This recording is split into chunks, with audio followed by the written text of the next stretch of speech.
This video we will discuss about what are nodes.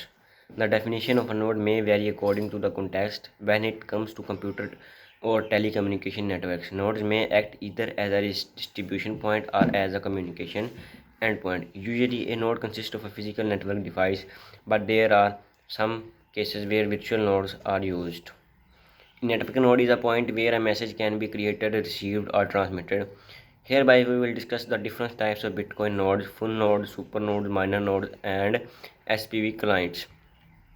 Bitcoin nodes.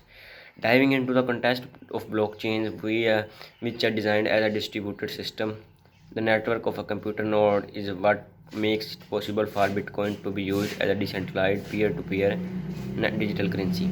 As such, it is censorship resistant by design and does not require a middleman to transact it from user to user. Therefore, blockchain nodes are responsible for acting as a communication point that may perform different functions. Any computer or device that connects to the Bitcoin interface may be considered as a node in the sense that they communicate somehow with each other. These nodes are also able to transmit information about transactions and blocks within the distributed network of computers by using the Bitcoin peer-to-peer protocol. However, each computer node is defined according to its particular function, so there are different types of Bitcoin nodes. Full nodes. Full nodes are the ones that really support and provide security to Bitcoin, and they are indispensable to network. These nodes may also be referred to as fully validating nodes as they engage in the process of verifying transactions and blocks against the system's consensus rules. Also, full nodes are able to relay new transactions and blocks to blockchain. Usually, a full node downloads a copy of the Bitcoin blockchain with every block and transaction, but this is not a requirement to be considered a full node. A full Bitcoin node can be established through different software implementations, but the most used and popular one is a Bitcoin Core. These are the minimum requirements to run a Bitcoin Core full node.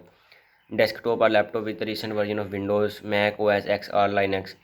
200 GB of free disk space, 2 GB of memory, high-speed internet connection with upload speeds of at least 50 kbs, an unmetered connection or a connection with the high upload limits. Online full loads may reach or exceed on upload usage of 200 GB month and a download usage of 20 GB month. You will also need to download 200 GB when you first start your full node. Your full node should run at least 6 hours a day. Even better if you run it continuously 24/7. Many volunteer organizations and users are running full Bitcoin nodes as a way to help Bitcoin ecosystem.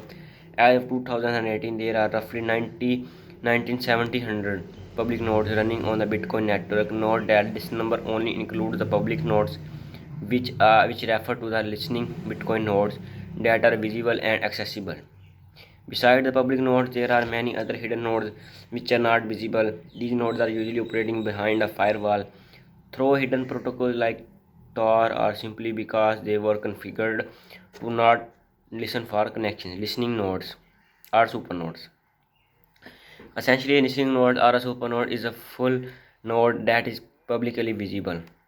It can communicates and provides information to any other node that decides to establish a connection with it. Hence, supernode is basically a distribution point that may act both as data source and as a communication bridge. A reliable supernode typically runs 24/7 and has several established connections transmitting the blockchain history and transaction data to multiple nodes around the world. For that reason, a supernode will probably require more computational power and a better internet connection when compared to a full node that is hidden. Miner's node. In order to be able to mine Bitcoin in the current competitive scenario, one has to invest in specialized mining hardware and programs. These mining programs are not directly related to the Bitcoin core and are executed in parallel to try and mine Bitcoin blocks. A miner may choose to work alone or in groups, while the solo miners full node makes use of their own copy of the blockchain. Pool miners work together, each one contributing to his own computational resources. In a mining pool, only the administrator of the pool is required to run a full node, which can be referred to as a pool miner's full node. Lightweight or SPV client, also known as simplified payment verifications clients. The lightweight clients are ones that make use of Bitcoin network but do really act as a full node. Therefore, SPV clients do not contribute to network security because they do not keep a copy of blockchain and do not participate in the process of verifying and validating transactions.